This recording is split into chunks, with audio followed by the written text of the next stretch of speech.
பரந்த உள்ளம் கொண்ட திறமூல அன்பர்களுக்கு வணக்கம். நீங்கள் Kdenliveல எடிட் பண்ணும்போது அது ரொம்பவே ஹேங் ஆகுதா? உங்களோட டைம்லைன் பர்ஃபார்மன்ஸ் ரொம்பவே கவலைக்கிடமாக இருக்கா? இதுக்கான தீர்வு தான் இந்த பதிவில் பார்க்க போகிறோம். நீங்கள் பார்க்குறது யாரெங்கே வழி. என்னோட பேர் MVP.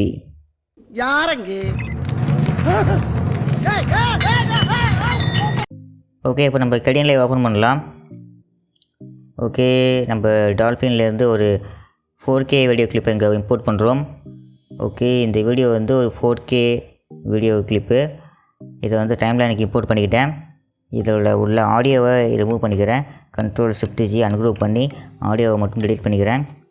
இப்போ ப்ரிவியூ விண்டோவில் இதை ப்ளே பண்ணி பார்க்கலாம். டைம்லைனை இது வந்து 1:1 அப்படிங்கிற ரேஷியோவில் இருக்குது. ப்ளே பண்ணலாம். பார்த்திங்கன்னா இது ப்ளே ஆகிறதுக்கு ரொம்பவே கஷ்டப்படுது, ரொம்பவே ஸ்டக் ஆகுது, ஹேங் ஆகுது. இதோட ப்ரிவியூ விண்டோட எஃபிஎஸை பார்த்திங்கனாக்கா 5, 6, 4 அப்படின்னு சொல்லிட்டு ரொம்பவே ஒரு 10க்குள்ளே தான் எஃபிஎஸ் இருக்குது. ஆனால் இந்த ப்ராஜெக்டோட எஃபிஎஸ் பார்த்திங்கனாக்கா 25. பார்த்திங்கன்னா பாஸ் பண்ண பிறகு கரெக்டாக 25 வந்துடுச்சு. அப்படிங்கக்குள்ளே இதை ப்ளே பண்ணுறதுக்கு ரொம்பவே கஷ்டப்படுது. ப்ளே பண்ணுறது மட்டும் இல்லை, நான் வேறு இடத்துல இந்த டைம்லைன் கர்சரை மூவ் பண்ணி வைக்கும்போது அதை கூட உடனடியாக வந்து அப்டேட் பண்ண மாட்டேங்குது. மூவ் பண்ண பிறகு கொஞ்சம் ஸ்டக்காகி தான் அப்புறமேட்டு தான் அப்டேட் பண்ணுது ப்ரிவியூ விண்டோவில். ஓகே, இதுதான் எப்படி நம்ம சரி பண்ணுறதுன்னு பார்க்கலாம். முதல்ல நம்ம செய்யக்கூடியது ப்ரிவியூ விண்டோவோட ரெசல்யூஷனை கம்மி பண்ணி பார்க்கலாம். அதை நம்ம இங்கே செய்யலாம். இதை கிளிக் பண்ணி இருக்கிறதுலே கம்மி ரெசல்யூஷனில் வச்சு பாருங்கள். பார்த்திங்கனாக்கா ப்ரிவியூ ஆகிற ரெசல்யூஷன் மட்டும் குறைக்கப்பட்டிருக்கும். அதனால் நமக்கு கொஞ்சம் ப்ராசஸிங் பவர் கம்மியாக தேவைப்படும். அதனால் பர்ஃபார்மன்ஸ் இன்க்ரீஸ் ஆகணும். இன்க்ரீஸ் ஆகியிருக்கா இல்லையா நம்ம ப்ளே பண்ணி பார்க்கலாம். ப்ளே பண்ணுறோம். இப்போ பார்த்திங்கன்னா மறுபடியும் 6, 3, 7, 5 இது போல் மறுபடியும் 10க்குள்ளே தான் இருக்குது. ஆனால் முன்னாடி 3, 2 இது போலலாம் போச்சு. இப்போ கொஞ்சம் 5, 7 இது போலலாம் வந்துகிட்ருக்கு. ஆக மொத்தம் ஒரு பெரிய வித்தியாசம் கிடையாது. ஸோ இதாட்டியும் சரி பண்ண முடியல. இதுக்கு மேலே குறைக்கிறதுக்கு இங்கே அளவே இல்லை. அப்படிங்கக்குள்ளே நம்ம என்ன பண்ணலாம், மறுபடியும் 1:1 வச்சுட்டேன். இந்த மாதிரியான சூழ்நிலைகளில் நம்ம பயன்படுத்தக்கூடியது தான் வந்து ப்ராக்ஸி கிளிப். ப்ராக்ஸி கிளிப்பை எப்படி ஆக்டிவேட் பண்ணுறதுன்னு பார்க்கலாம். Settings, configure Kdenlive. இதில் பார்த்தீங்கன்னா ப்ராக்ஸி கிளிப் அப்படிங்கிற டேபுக்கு போங்க. இங்கே வந்து எனேபிள் ப்ராக்ஸி கிளிப்ஸ் அப்படிங்கிறது எனேபிள் பண்ணுங்கள். அப்ளை பண்ணி ஓகே பண்ணிங்க அப்படின்னாக்கா Kdenliveல நம்ம ப்ராக்ஸி கிளிப்பை எனேபிள் பண்ணியிருக்கோம். இப்போ இந்த கிளிப்பு வந்து 4Kவாக இருக்குது, ஃபுல் ரெசல்யூஷனில். ப்ராக்ஸி கிளிப் அப்படின்னு என்னென்னு பார்த்துடலாம். ப்ராக்ஸி கிளிப் அப்படின்னாக்கா ஒன்றும் கிடையாது. நம்ம வந்து ஒரு ஒரிஜினல் சோர்ஸ் வீடியோ கிளிப் வச்சுருக்கோம். அது வந்து ஒரு 4K 1080p அல்லது எந்த ரெசல்யூஷனாலுமோ இருக்கலாம்.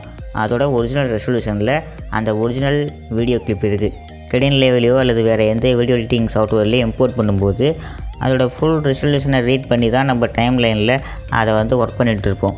அப்படிங்கக்குள்ளே அதை கால்குலேட் பண்ணக்கூடிய ப்ராசஸிங் பவர், சிபியோட பவர் அதிகமாக தேவைப்படும். அதனால் நமக்கு இந்த video editing process timeline performance வந்து குறையும், ரொம்பவே ஹேங் ஆகும், சாஃப்ட்வேர் ரொம்பவே திணறும். அப்படியான சூழ்நிலையை எப்படி தவிர்க்கலாம் அப்படின்னாக்கா ப்ராக்ஸி அப்படிங்கிற உத்தியை பயன்படுத்துகிறோம்.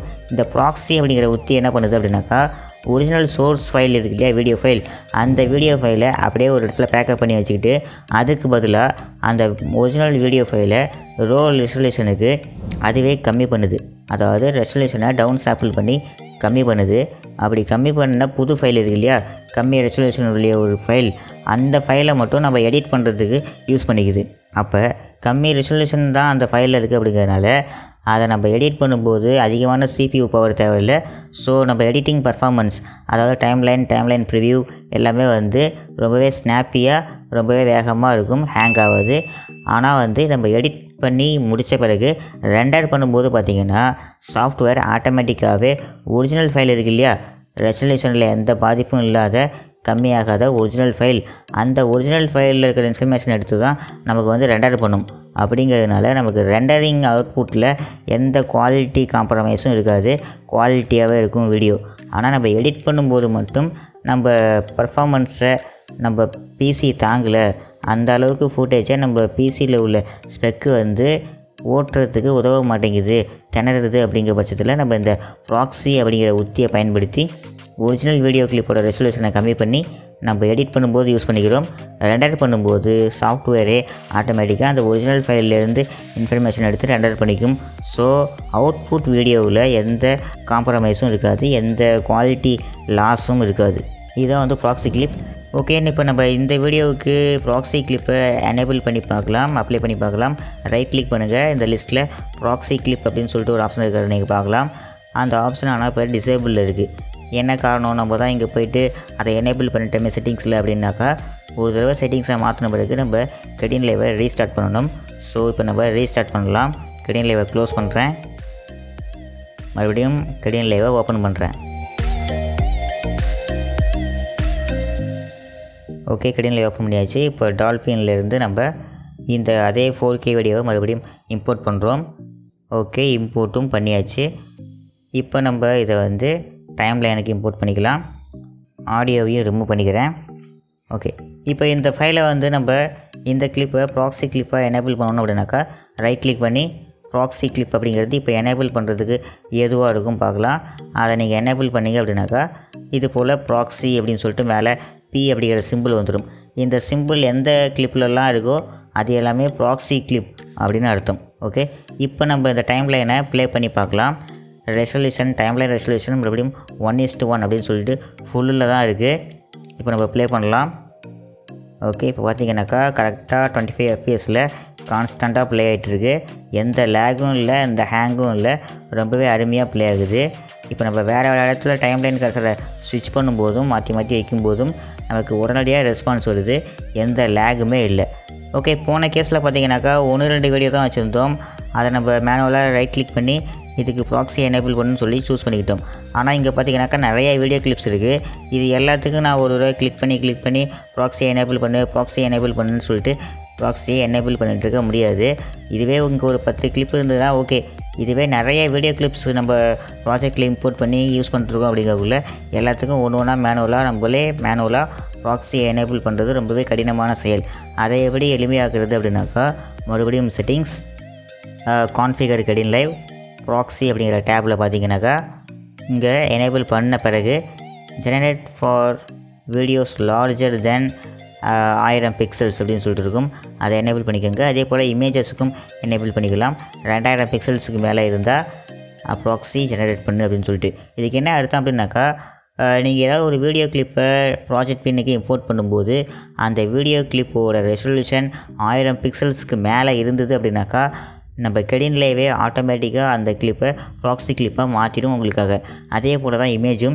நீங்கள் ஒரு இமேஜை வந்து Kdenlive இம்போர்ட் பண்ணும்போது அந்த இமேஜோட ரெசல்யூஷன் 2000 பிக்சலுக்கு மேலே இருந்தது அப்படின்னாக்கா ஆட்டோமேட்டிக்காக நம்ம Kdenlive அதை ப்ராக்ஸி கிளிப்பாக மாற்றிடும். இந்த மாதிரி செய்கிறதுக்கு தான் இந்த நம்ம எனேபிள் பண்ணுறோம். இப்போ நம்ம அதை அப்ளை பண்ணி ஓகே பண்ணலாம். ஓகே பண்ணியாச்சு. என்ன ஒன்றுமே மாறல அப்படின்னு பார்த்தோம்னாக்கா அகைன் நம்ம Kdenlive ரீஸ்டார்ட் பண்ணணும். Kdenlive க்ளோஸ் பண்ணிக்கிறேன். Kdenlive மறுபடியும் ஓப்பன் பண்ணுறேன். ஓகே, ஓப்பன் பண்ணியாச்சு. இப்போ நம்ம டால்ஃபின் ஓப்பன் பண்ணலாம். மறுபடியும் இந்த எல்லா கிளிப்ஸையும் இம்போர்ட் பண்ணலாம். ஓகே, ஏற்கனவே சொன்னது போல் இது எல்லாமே 4K கிளிப்ஸ் அப்படிங்கிறதுனால எல்லாமே வந்து 1000 பிக்சலுக்கு மேலே தான் ரெசல்யூஷன் இருக்கும். இப்போ Kdenlive அதுவாகவே ப்ராக்ஸியை க்ரியேட் பண்ணுறதை நீங்கள் பார்க்கலாம். பார்த்திங்கன்னா எல்லா கிளிப்ஸுக்கும் அது வந்து ஆட்டோமேட்டிக்காக அதுவே ப்ராக்ஸியை க்ரியேட் பண்ணிடுச்சு. நம்ம ஒன்றுத்தையும் ரைட் கிளிக் பண்ணிடலாம், நம்ம சூஸ் பண்ணல, அதுவே ஆட்டோமேட்டிக்காக க்ரியேட் பண்ணிடுச்சு. ஒரு வீடியோவோட ஃபைல் சைஸ், அதாவது டியூரேஷன் அதிகமாக இருக்கிற ஃபைலாக இருந்தாக்கா அது ப்ராக்ஸி க்ரியேட் பண்ணுறதுக்கு கொஞ்சம் நேரம் ஆகிறத நீங்கள் பார்க்கலாம். ஏன்னா அது வந்து டவுன் சாம்பிள் பண்ணுது, தனியாக ஒரு பேக்கப்பையே உருவாக்குது, அதனால் கொஞ்சம் டிலே ஆகும். ஒன்ஸ் நீங்கள் ப்ராக்ஸியை க்ரியேட் பண்ணி முடித்த பிறகு நீங்கள் ஈஸியாக ட்ராக் அண்ட் ட்ராப் பண்ணலாம். ஆடியோவை டிசேபிள் பண்ணிக்கிறேன். நீங்கள் பாட்டுக்கு ப்ளே பண்ணலாம். எந்த ஹேங்கும் ஆகாமல் உங்களுக்கு இந்த 4K கிளிப்பு ஈஸியாக ப்ளே ஆகிறத நீங்கள் பார்க்க முடியும். கரெக்டாக ஃபிக்ஸடான ஸ்பேஸில் இது ப்ளே ஆகுது, அதுவும் 1:1 அப்படிங்கிற ரேஷியோவில். அவ்வளோதான் இந்த சின்ன வீடியோ. இந்த வீடியோவில் நம்ம Kdenlive எப்படி ஹேங் ஆகாமல் யூஸ் பண்ணுறது, அதுவும் ப்ராக்ஸி கிளிப்ஸ் அப்படிங்கிற உத்தியை பயன்படுத்தி அப்படிங்கிறத பார்த்தோம்.